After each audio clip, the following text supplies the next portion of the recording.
नमस्कार, खबरों की खबर में आपका स्वागत है। मैं हूं मनोरंजन भारती। आज चर्चा करेंगे पश्चिम बंगाल में हो रहे चुनाव की। दिल्ली में आज बंगाल बीजेपी के कोर ग्रुप के नेताओं की पार्टी अध्यक्ष जेपी नड्डा के यहां लंबी बैठक चली, जबकि बीजेपी चुनाव समिति की बैठक फिलहाल चल रही है। दूसरी तरफ कोलकाता में भी ममता बनर्जी ने बैठक कर कोलकाता की सीटों का वार्ड स्तर तक विश्लेषण किया। और सबसे बड़ी बात यह है कि टीएमसी से बीजेपी में आए शामिल हुए शुभेंदु अधिकारी नंदीग्राम से चुनाव लड़ना चाहते हैं। हालांकि बीजेपी को यह फैसला लेना है, जबकि 11 मार्च को ममता बनर्जी नंदीग्राम से अपना पर्चा दाखिल करेंगी। ये उनकी दूसरी सीट होगी। सीधे हिमांशु के पास चल सकते हैं, जो कि बीजेपी मुख्यालय में। हिमांशु, क्या चल रहा है मीटिंग में?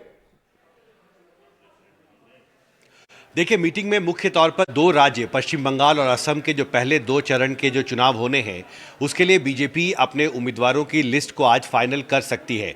आज दिन में जेपी नड्डा की अध्यक्षता में बीजेपी के कोर ग्रुप के नेताओं की एक बड़ी बैठक हुई, 5 घंटे तक चली, जिसके बाद गृह मंत्री अमित शाह ने प्रधानमंत्री से मुलाकात करके उनको ब्रीफ किया है कोर ग्रुप की जो बैठक में जिन मुद्दों पर, जिन उम्मीदवारों के बारे में चर्चा हुई है। और अब आखिरी फैसला होगा, ऐसी उम्मीद है यहाँ पर, क्योंकि 9 तारीख को जो नॉमिनेशन फाइल करने की तारीख है पहले फेज़ के चुनाव की, वो ख़त्म हो रही है और 12 मार्च तक दूसरे चरण के का जो नॉमिनेशन फाइलिंग है वो भी पूरा करना है। तो बीजेपी सेंट्रल लीडरशिप के पास अब ज़्यादा समय नहीं है और इसलिए आज सेंट्रल इलेक्शन कमेटी में कई बड़े फैसले लिए जा सकते हैं, जिसका जिक्र अभी आपने थोड़ी देर पहले किया था कि नंदीग्राम से ममता बनर्जी ऐलान कर चुकी हैं। बीजेपी अपनी तरफ से किस उम्मीदवार को ममता के खिलाफ उतारेगी, ये देखना मुझे लगता है आज की बैठक में सबसे महत्वपूर्ण मुद्दा होगा, जिस पर बीजेपी को फैसला करना है। जी हिमांशु, आपका बहुत बहुत शुक्रिया इस तमाम जानकारी के लिए। तो हिमांशु जानकारी दे रहे थे कि बीजेपी को तय करना है उम्मीदवारों की सूची और उसी में बीजेपी लगी हुई है। हमारे साथ दो खास मेहमान जुड़ रहे हैं। प्रकाश चंद शर्मा नेता बीजेपी के हैं और रिजू दत्ता प्रवक्ता टीएमसी के हैं। आप दोनों का बहुत ही शुक्रिया, आपने वक्त निकाला। सबसे पहले मैं बीजेपी के नेता के पास चलना चाहूंगा। प्रकाश जी, क्या यह तय है कि शुभेंदु अधिकारी नंदीग्राम से लड़ेंगे? उन्होंने घोषणा कर दी, हालांकि बीजेपी के आधिकारिक सूत्र कह रहे हैं कि अभी फैसला मोहर लगना बाकी है। बाबा देखिए, आपको पता है बीजेपी एक राष्ट्रीय पार्टी है और डेटाबेस पार्टी है। तो जो भी हमारा केंद्रीय इसमें जो हमारा एक दल है वो अपना फैसला लेगा और उसके हिसाब से चीजें डिक्लेयर हो जाएंगी। आपको जितना पता है उतना ही मुझे पता है, हमारा एक तरीका है काम करने का। लेकिन सवाल ये है कि वहां ग्राउंड रियलिटी क्या है। अगर हम डेटा की बात करें तो टीएमसी कहां खड़ी है, किस मुहाने पे खड़ी है, वो अभी से उनकी डिफेंडिंग पॉलिसी और उनका मतलब चीजों का समेटना दिखना चालू हो गया है। जो फ्रस्ट्रेशन है ममता जी का वो भी सामने आ रहा है कि किस तरह उन्होंने वरिष्ठ नेतागण को, उनके लीडरशिप को, जिनके साथ उन्होंने पार्टी खड़ी की, परिवारवाद को और अपने भतीजे को एस्टेब्लिश करने के लिए चीजों को गलूट किया। पहले रिजू दत्ता को जवाब देने देते हैं सर, कि Riju ji, Mamata Banerjee as a chief minister, उनको नंदीग्राम जाने की क्या आवश्यकता है? पहले तो भारती जी आपको बहुत बहुत नमस्कार। देखिए, मुख्यमंत्री कहां से खड़ी होगी ये तो तय करती है मुख्यमंत्री और हमारे कोर कमेटी। और पॉलिटिक्स में एक चीज कहा जाता है कि एक पॉलिटिकल स्टेटमेंट देना बहुत जरूरी होता है।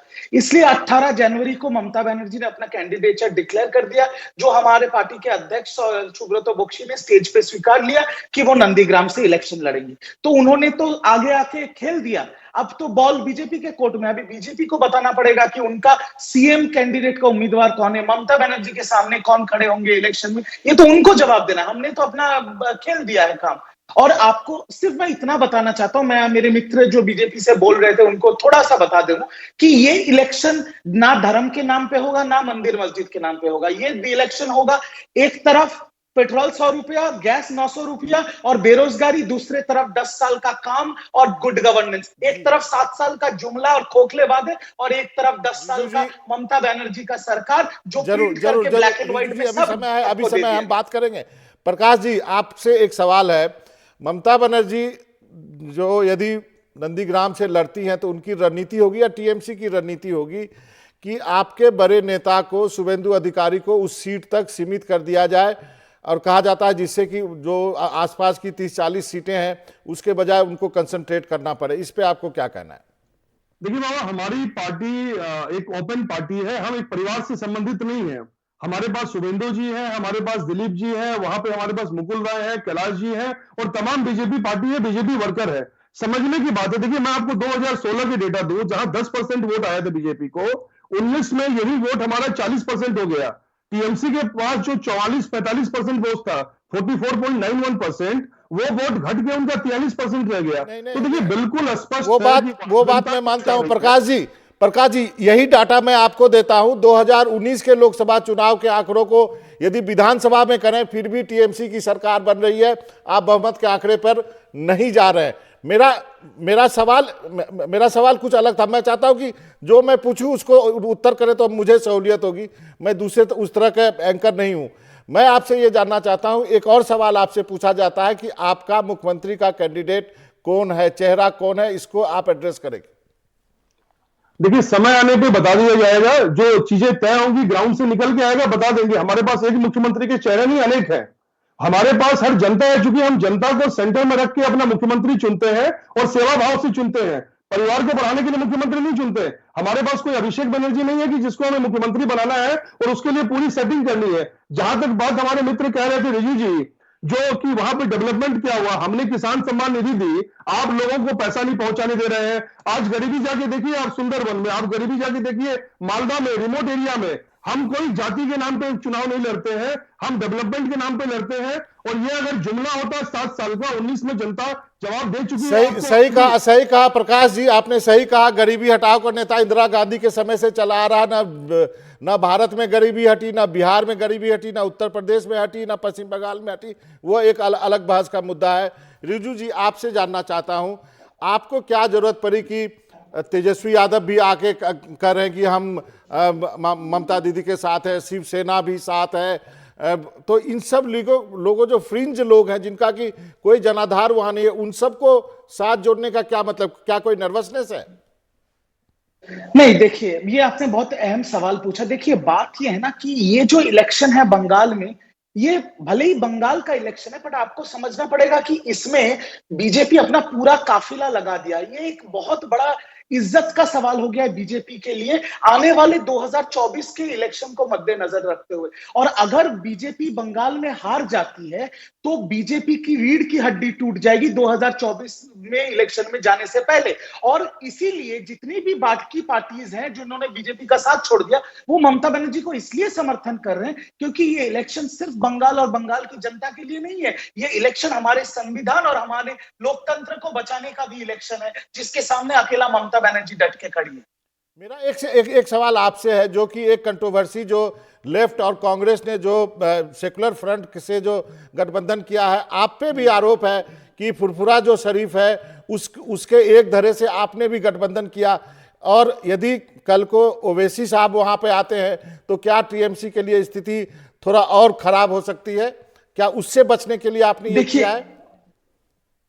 देखिए भारती जी, आप बहुत अच्छा सवाल पूछ रहे हैं। ओवैसी जी पहले भी तो आए थे बंगाल, वो तो आके इसी अब्बास सिद्दीकी से मीटिंग किया, फिर वो दुम दबा के भाग गए ये कह के कि हमारे यहाँ पर हिंदू भाषी लोग नहीं है, उर्दू भाषी लोग नहीं है, इसलिए हम यहाँ पर कैंपेनिंग नहीं कर सकते। फिर अब्बास सिद्दीकी जाके इंडियन सेकुलर फ्रंट बना लिया। अब कांग्रेस और सीपीएम को भी हम सेकुलर पार्टी मांग रहे थे, बट अभी तो ये भी कम्युनल पार्टी हो गए हैं। पर बात यह है कि एकदम सीधी सीधी बात है कि ये जो राजनीति का खेल है, ये पूरा बीजेपी और टीएमसी के खिलाफ ये जंग है। कांग्रेस और सीपीएम, जो मेरे मित्र ने कहा वोट परसेंटेज, उनका वोट परसेंटेज 2019 में 40% इसलिए पहुंचा क्योंकि कांग्रेस और सीपीएम का दोनों का गिर के 11% हो गया। तो ये जो बाम अभी राम बन के बैठे हैं, ये अगर वापस अपने परसेंटेज ले लेते हैं तो बीजेपी 50 कैंडिडेट में सीमित हो जाएगी। तो ये बहुत अहम बात है कि अभी सीपीएम और कांग्रेस का वोट किधर जाए। जी, आपने सही कहा कि पिछले दिनों एक फोटो चल रहा है वाम दल और कांग्रेस का, पता नहीं वो फोटो कितना सही है। प्रकाश जी, क्या आपको लगता है कि टीएमसी को भी अंदाजा है कि ये इलेक्शन टफ है, इसलिए पूरी घेराबंदी कर रही है? तेजस्वी यादव हो चाहे शिवसेना हो, सबको एक बड़ा फ्रंट दिखाने की कोशिश कर रही है। बाबा 19 का वो मंच आपको याद दिलाता हूं कि जब बंगाल में दीदी ने सबको अपने हाथ से खाना मिलाया था, उसमें कांग्रेस भी थे, वाम भी थे, तेजस्वी जी भी थे और बाकी तमाम लोग थे।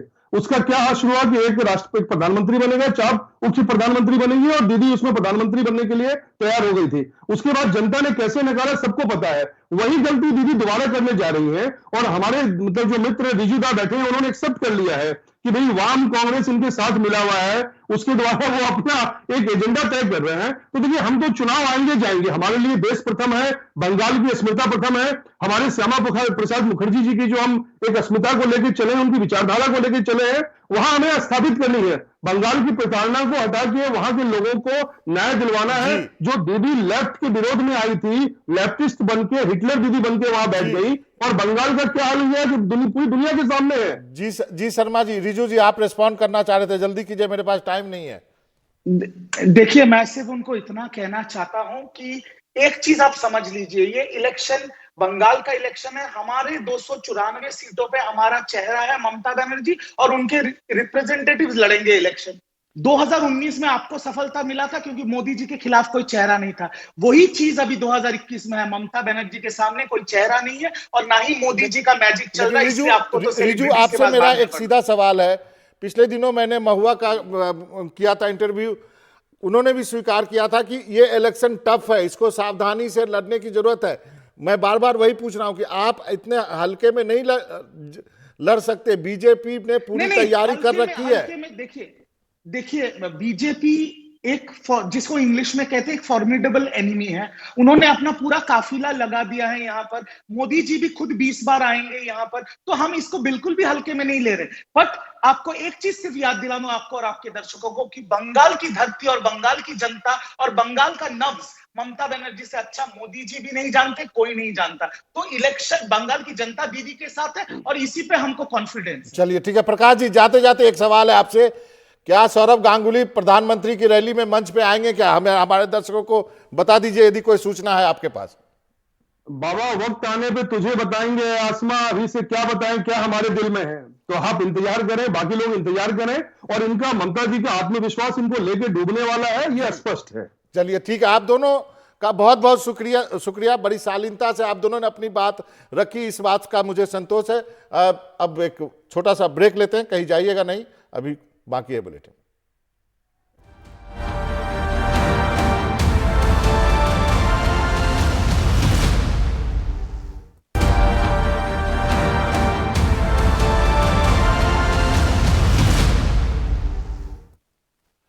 और अब एक खबर नौकरी पेशा लोगों के लिए। तरह तरह के कटौतियों और धीमे आर्थिक विकास के बीच नौकरी पेशा लोगों के लिए एक राहत की खबर आप इसको कह सकते हैं। ईपीएफ यानी एम्प्लॉयड प्रोविडेंट फंड की ब्याज दर में इस बार बदलाव नहीं किया गया। ईपीएफ की ब्याज दर पिछली बार की तरह इस बार भी यानी साल 2020-21 के लिए भी 8.5% ही रहेगी।